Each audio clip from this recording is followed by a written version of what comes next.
Assalamualaikum warahmatullahi wabarakatuh. Perkenalkan nama saya Sanabila dengan NPM 204102077. Di sini saya dari jurusan Gizi angkatan 2020 akan menerangkan tentang tembaga atau CU.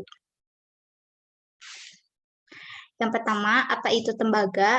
Nah, tembaga dalam nama kimianya itu cuprum, dilambangkan dengan Cu. Unsur logam ini berbentuk kristal berwarna kemerahan, yaitu seperti gambar di samping. Dalam tabel periodik unsur-unsur kimia, tembaga menempati posisi dengan nomor atom Na29 dan mempunyai bobot atom Ba, yaitu 63,546. Unsur tambahan di alam dapat ditemukan di dalam senyawa padat, yaitu dengan bentuk mineral. Nah, tembaga merupakan unsur esensial yang bila kekurangan dapat menghambat pertumbuhan dan pembentukan hemoglobin. Tembaga sangat dibutuhkan dalam proses metabolisme, pembentukan hemoglobin, dan proses fisiologis dalam tubuh. Tembaga didapatkan di hati, ginjal, limpa, jantung, pankreatin, urat-urat daging, rambut, dan juga kulit. Di dalam darah didapatkan senyawa-senyawa tembaga seperti hemocyaprein, seruloplasma, dan ikatan longgar unsur besi albumin. Di sini juga ada sumber pangan Cu. Yang pertama ada sayuran hijau, contohnya itu seperti bayam, kangkung, terus selada, dan lain-lain. Dan untuk selanjutnya ada hati dan juga jeroan. Terus juga ada kacang-kacangan, seperti misalnya ini di gambar ada kacang almond. Terus juga ada padi-padian, misalnya seperti beras, gandum. Dan selanjutnya ada ikan, dan juga sebangsa kerang.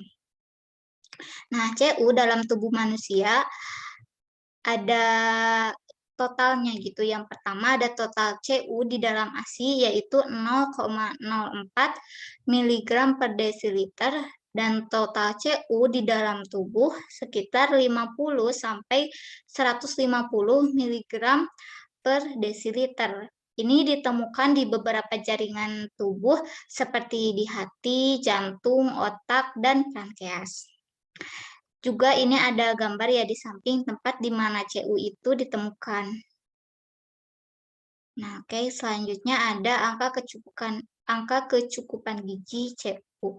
Nah, di Amerika Serikat menetapkan jumlah tembaga yang aman untuk dikonsumsi sebanyak 1,5 sampai 3,0 mg sehari. Nah, untuk orang dewasa di Indonesia itu mampu menjaga keseimbangan normal dengan mengkonsumsi 2 mg per harinya. Dan untuk wanita dewasa cukup mengkonsumsi 1,55 mg sampai dengan 1,70 mg per hari. Untuk selanjutnya di sini ada fungsi tembaga. Yang pertama membantu pertumbuhan jaringan, membantu produksi sel darah merah, menangkal radikal bebas, membantu menghasilkan energi, menjaga kesehatan tiroid, membantu meningkatkan kerja otak, serta membantu pembentukan di dalam pigmen. Nah, tembaga itu bersama-sama dengan nutrisi lain seperti kalsium dan zinc. Misalnya, berperan aktif dalam berbagai jenis protein dan metabolisme yang menghasilkan fungsi-fungsi metabolisme yang mendasar bagi tubuh. Tembaga sendiri ini diserap oleh tubuh pada kisaran 15 sampai 90 dari kandungan dalam asupan makanan sehari-hari, tergantung pada jumlah kandungan, jenis senyawa, dan komposisi makanan. Di sini ada peran Cu.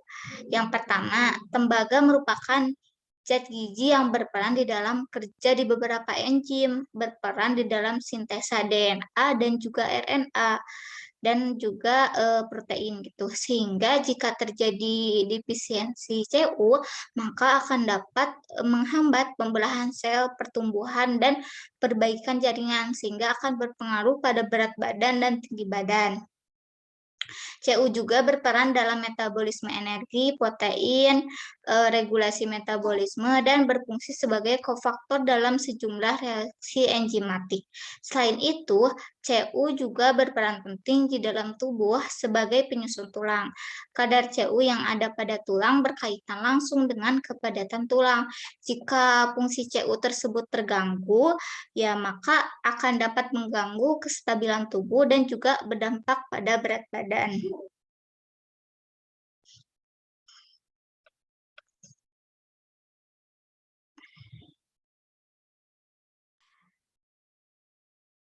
Nah, untuk selanjutnya ini ada metabolisme tembaga di dalam tubuh. Yang pertama itu ada absorpsi dan juga transportasi tembaga. Nah, untuk absorpsi tembaga itu sangat bergantung pada status tembaga sendiri di dalam tubuh. Kemudian juga bergantung pada konsumsi campuran bahan makanan serta kehadiran mineral di pilihan lainnya. Mineral di pilihan itu seperti Fe2+, Ca2+, Ng2+. Jadi ya kalau misalkan ada mineral lain gitu, nanti akan bisa mengganggu absorpsi dari tembaga itu sendiri.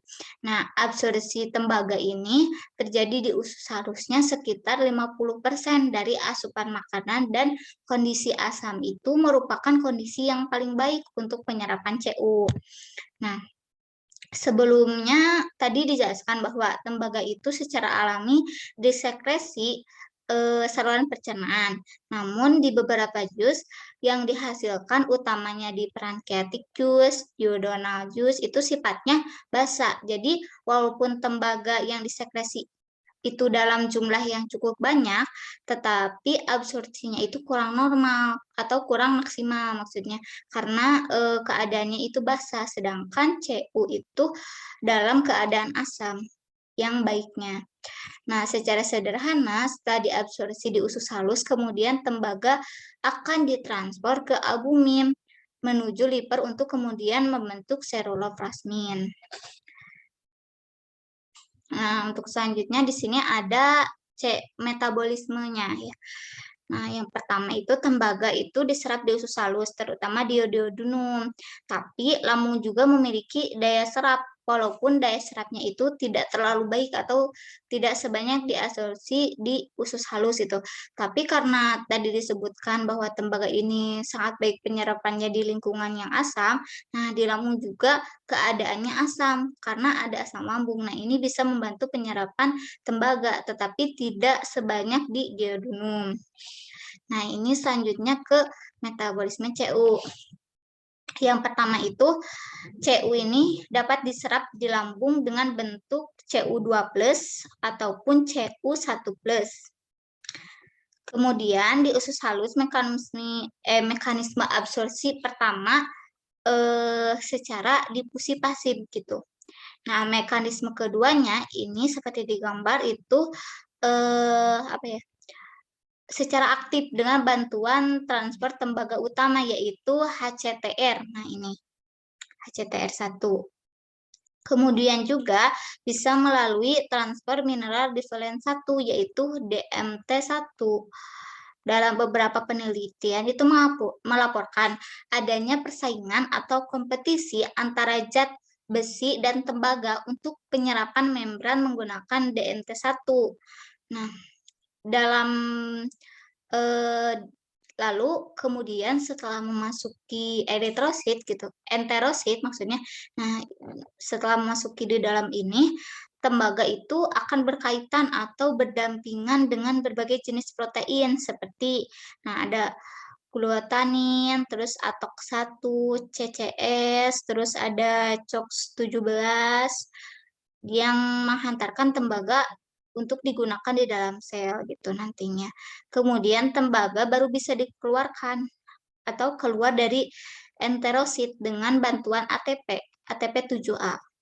Nah, ketika asupan makanan kita kekurangan CU, maka CU akan diangkut terutama melalui jalur mediator pembawa yang aktif, yaitu HCTR atau DMT1 gitu yang ini.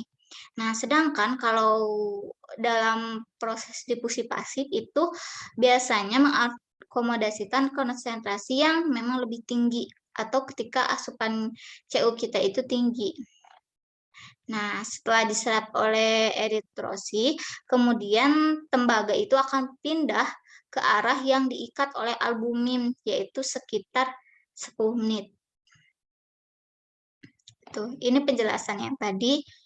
Untuk selanjutnya, nah ke sini. Setelah tembaga diserap oleh eritrosit, kemudian tembaga itu akan pindah ke arah yang diikat oleh albumin, yaitu sekitar 10 menit. Tuh di sini. Kemudian dikirim ke hati. Tembaga tersebut dimasukkan ke dalam protein transfer alfa. Ya, transfer alfa globulin atau seruloplasmin yang ini. Nah, seruloplasmin itu membawa kurang lebih atom tembaga diperkirakan sekitar 60-95% tembaga plasma yang diangkut oleh protein ini. Bentuk tembaga yang banyak digunakan oleh tubuh yaitu berkaitan dengan seruloplasmin. Nah, untuk selanjutnya, nah ini penjelasan yang tadi. Dampak kekurangan CU. Yang pertama itu mengganggu pertumbuhan dan metabolisme seperti yang tadi telah disebutkan di atas. Terus juga nanti bayi itu biasanya gagal tumbuh kembang atau edema dengan serum albumin rendah. Terus juga ada penyakit Menkes, terus diare akut, terus ada demineralasi tulang-tulang, terus gangguan fungsi kekebalan juga. Untuk selanjutnya, nah, ini ada dampak kelebihan CU. Yang pertama itu muntah-muntah dan diare. Terus ada hipoglikemia. Terus ada juga menyebabkan nekrosis hati atau serosis hati. Nah, terus ada juga penyakit Wilson atau hepatolentikular degenerasi. Nah, untuk apa? Terus ada juga paranoid. Terus ada schizophrenia dan bipolar disorder atau kepribadian ganda. Dan ini juga bisa juga berdampak pada psikologis gitu. Nah, mungkin itu saja presentasi dari saya. Kurang lebihnya mohon maaf. Wassalamualaikum warahmatullahi wabarakatuh.